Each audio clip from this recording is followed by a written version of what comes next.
Lorsqu'un pays est face à un problème de ressources alimentaires et que sa population ne peut se nourrir, il n'y a pas 36 000 solutions pour régler la situation. Soit il en achète, soit il en crée. Dans les années 1960, la Russie, enfin l'URSS, guerre froide, tout ça, décide d'importer une nouvelle espèce dans les eaux d'une région appelée le fjord de Murmansk afin de permettre aux pêcheurs d'avoir accès à une nouvelle forme de nourriture. Alors effectivement, ça a très bien marché, mais le problème c'est que plutôt que de choisir un petit poisson ou un coquillage, ils ont décidé d'importer ça. Le crabe royal de Kamtchatka. A la base originaire de l'ouest de la Sibérie, cette espèce de crabe s'est immédiatement installée dans son nouvel environnement pour finir par proliférer, vu qu'il n'avait aucun prédateur. Et du coup, l'absence de régulation de ces animaux leur a permis de voyager sur de grandes distances au fil des années, jusqu'à arriver sur la quasi-totalité des côtes de Norvège. Donc là, ils sont bien gentils les Russes, mais ils ont un chouïa perdu le contrôle de leur bestiole, qui est donc devenue une espèce dite envahissante. La notion d'espèce invasive est quelque chose d'assez nouveau, tout simplement qu'elle concerne l'augmentation de population d'animaux due à une action humaine, que ce soit le transport d'un animal d'un point A à un point B, ou de la disparition de prédateurs régulant d'autres populations. Pour ce qui est de la France, on a par exemple le frelon asiatique ou les crevisses de Louisiane, qui ont tous deux été importés il y a des années et qui nous causent pas mal de problèmes aujourd'hui. Après, faut savoir que pour ce qui est du frelon, l'histoire est plutôt drôle, vu que cet insecte est vraisemblablement arrivé enfermé dans des poteries chinoises, qui ont ensuite été ouvertes au Havre. Mais aujourd'hui, on va s'intéresser à une autre de ces espèces et quitter le monde animal pour celui des plantes. Alors bienvenue dans Curiosity 8, l'apocalypse méditerranéenne.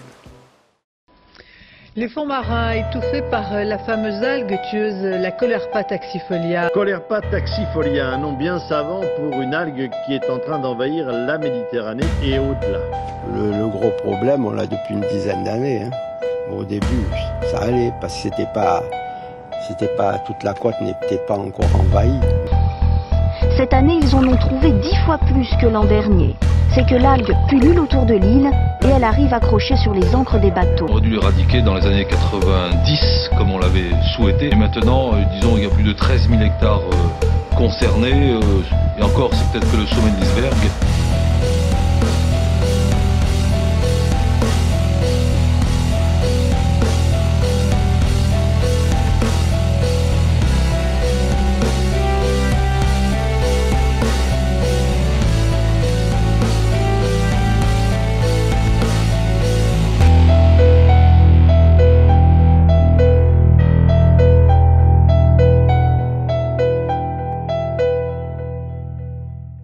Bon alors ok, j'ai peut-être un peu abusé sur l'effet dramatique, mais il faut quand même se rendre compte que ça a été un événement assez important et qu'on n'est pas passé loin de la catastrophe. Durant une sortie en plongée effectuée en 1984, différents plongeurs sont tombés sur une nouvelle espèce d'algue tapissant les fonds marins, la Colerpa taxifolia, une espèce qui n'avait vraiment rien à faire là. A l'époque, elle n'occupait qu'un petit mètre carré sur le fond, vivant dans son coin et semblant inoffensive, on ne comprit pas alors tout de suite la dangerosité de cet organisme, ce qui arriva malheureusement très vite. Seulement quelques années après, son expansion fut fulgurante, envahissant des milliers d'hectares et polluant les côtes, elle suscita l'intérêt et surtout l'inquiétude de la majorité des scientifiques, mais aussi celle des médias, présentant la plante comme la pire des abominations, détruisant tout sur son passage.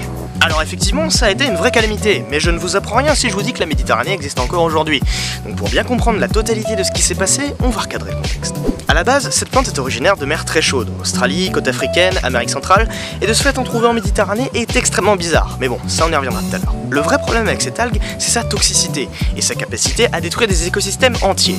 Et ça c'est pas cool.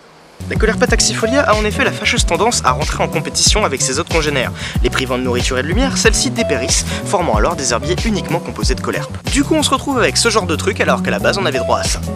Le bad. Parmi ces victimes, on retrouve les Posidonies, plante endémique de la Méditerranée. Elles constituent de vrais nids de biodiversité marine qui ont donc été violemment attaqués, détruisant au passage cette biodiversité. Et c'est bien ça le problème, en plus de s'attaquer aux plantes, cette algue provoquait indirectement de gigantesques déplacements de faune, puisqu'elle détruisait l'habitat de nombreux animaux. Et ça a pas forcément plu aux pêcheurs. En bref, ça a foutu un bordel monstrueux sur toute la côte. Bateaux obligés d'aller plus loin pour ramener du poisson, espèces en danger, disparition de certaines plantes, et le pire, c'est qu'on ne pouvait absolument rien contrôler. Tout simplement parce que cette algue se reproduit de façon asexuée, et plus précisément par holocarpie. Basiquement, il faut juste comprendre qu'un seul bout de cette plante peut redonner lieu à une algue entière. Du coup, si une se faisait déchirer en plusieurs morceaux, elle allait créer de nouveaux individus, qui pourront à leur tour se faire déchirer, etc. etc. Et dans ce cas-là, on se retrouve très rapidement submergé par le nombre. Et niveau découpage et dissémination, les bateaux n'ont pas aidé, puisqu'une encre ça ratisse pas mal les fonds marins, mais alors avec le nombre qui sont dans le sud, ils ont eu vite fait de déposer l'algue un peu partout. Différentes mesures ont alors été prises pour sensibiliser les habitants et stopper cette menace, mais cela n'a pas vraiment eu un grand impact, et l'algue a fini par continuer son expansion. Enfin bref, maintenant qu'on a vu les conséquences de l'apparition de cette plante, il nous reste une seule question. Qu'est-ce qu'elle fout ici ? Réponse A. Elle est arrivée par le canal de Suez sous une autre forme avant de traverser la Méditerranée sur plus de 2500 km tout en évoluant pour apparaître soudainement chez nous sous une toute autre espèce. Réponse B. Elle vient de Monaco où elle a été accidentellement jetée à la mer. à votre avis? Monaco est donc une principauté située dans le sud-est de la France. On y retrouve des courses de voitures, pas mal de lieux touristiques, mais aussi un océarium, donnant lieu directement sur la côte. Situé pile poil devant l'endroit où ont été vues les premières colerpes. Vous le sentez venir? A la base créé en 1889, le musée océanographique de Monaco est un des lieux à ne pas louper quand on se rend dans cette ville. Vieux de presque 130 ans, il se dresse face à la mer, renfermant un tas d'espèces pour le plus grand plaisir des touristes. Et du mien aussi, je vais pas le cacher. Mais maintenant, on va aborder le thème qui fâche. Durant les années 50, l'aquarium de Stuttgart situé en Allemagne va effectuer différents croisements de colerpes jusqu'à donner notre fameuse algue qu'ils vont utiliser pour décorer leur aquarium. L'océarium de Monaco décide alors de faire de même et importe cette algue pour les siens. Et le problème, c'est que quelques années plus tard, cet institut fut le point de départ de toute l'invasion de la colerpe en Méditerranée. S'en suivit alors un tas de théories d'explication plus ou moins honnêtes, sachant que la réputation de l'océarium était en jeu, mais aujourd'hui tout le monde s'accorde pour dire que c'est bel et bien ce bâtiment qui est responsable de l'apparition de toutes ces algues. Une simple erreur humaine serait donc à l'origine de tout ce désastre, et quand on compare l'ampleur de celui-ci par rapport à l'action presque anodine de relâcher une plante, ça fait pas mal relativiser.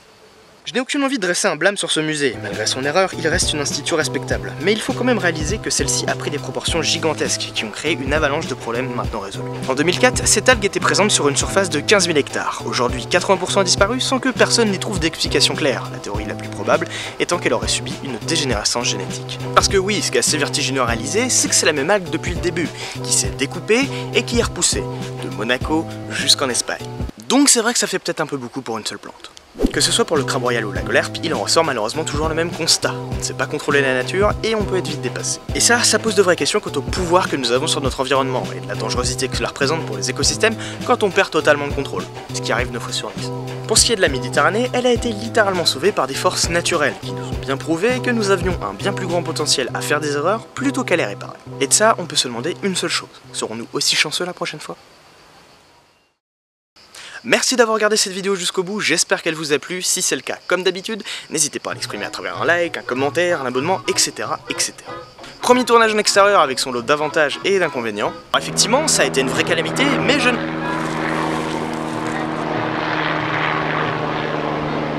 Merci l'avion!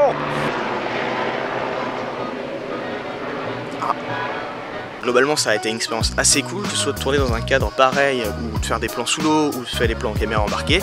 Ça m'a permis de tester plein de nouveaux trucs et du coup j'ai vachement kiffé ça. À l'avenir, je vais réfléchir justement à faire de plus en plus de tournages en extérieur parce que c'est quelque chose que je trouve qui est vraiment cool et qui fait un peu plus sérieux sur mes vidéos plutôt que la chambre en arrière-plan. Et même visuellement et pour le ressenti de la vidéo, je pense que c'est un peu plus cool pour vous de regarder ça. Donc n'hésitez pas à me mettre en commentaire votre ressenti là-dessus et si c'est le cas, si vous avez envie de voir plus d'épisodes de Curiosity en extérieur, notez-le moi, dites-le moi, etc., etc.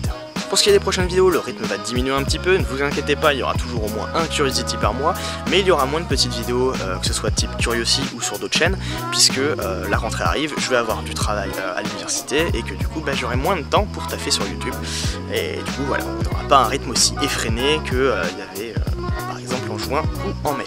D'ailleurs, pour ceux qui suivent un peu ce qu'on fait avec Cédric de Jurassic Tube, le Battlefish 2 est en préparation. On n'a pas encore commencé d'écrire, mais on voit globalement comment on va tourner ça, etc., etc. Donc soyez patients, ça va pas tarder à venir. Enfin bref, on se retrouve rapidement dans la prochaine vidéo qui parlera sûrement de tentacules. Alors restez à l'affût et surtout, restez curieux. Bye.